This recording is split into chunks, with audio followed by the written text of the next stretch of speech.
Il y a une photo qui va s'afficher, c'est la photo du siège d'Euroclear, une grande entreprise qui se trouve à Bruxelles, une sorte de banque en fait, hein, où 180 milliards de dollars d'avoirs russes ont été immobilisés. Notre Premier ministre Bart De Wever refuse que cet argent soit donné à l'Ukraine. Est-ce que vous êtes d'accord avec lui, Maxime Mais Prévost? à 3000%. 3000%. Et je pense qu'on ne mesure pas que c'est aujourd'hui le principal risque, l'épée de Damoclès majeure au-dessus de la tête de notre pays.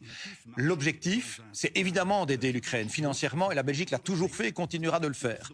Mais on veut éviter de violer le droit international et, sur base non pas d'une décision de justice, mais d'une volonté politique, aller confisquer ces avoirs russes, ce qui ne s'est jamais fait, même pendant la Seconde Guerre mondiale. C'est non. On n'a pas été confisqué parce que les risques d'effondrement systémique des places financières, les risques pour la Belgique. Oui, et pour les citoyens belges, c'est quoi les risques de Mais les donner risques, ils cet sont argent simples. C'est que si à la l'Ukraine? Russie nous poursuit, elle aura toutes les chances de gagner au tribunal et nous ne pourrons pas, nous, Belgique, rembourser ces 200 milliards parce que ça représente l'équivalent d'une année de budget fédéral. Donc c'est une dette la banqueroute. énorme potentiellement. Ce serait la banqueroute pour la Belgique. La banqueroute pour la Belgique. C'est pour ça qu'il est nécessaire, et c'est ce que nous plaidons depuis des mois, que si l'Europe veut s'aventurer sur cette piste, il y ait la solidarité des pays européens.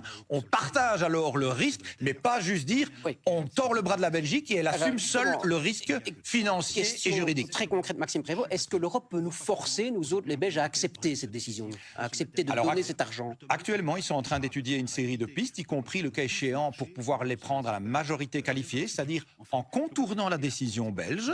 Et donc oui, ça nous inquiète, ça nous préoccupe. C'est pour ça que le Premier ministre, à juste titre, tire la sonnette d'alarme. Je m'efforce moi-même dans Oui. tous les milieux diplomatiques de relayer ce message. Ne partons pas à l'aventure avec Bon, des ce risques serait dangereux terrible pour la et Belgique, des vous l'avez attaques dit. Oui. cyber en répression. La Russie a déjà mis en garde la Belgique et l'Europe. C'est beaucoup plus simple d'aider l'Ukraine à court terme qui a besoin de moyens en faisant un prêt européen classique. Donc, ces 180 milliards d'euros immobilisés en Belgique, vous dites pas touche pour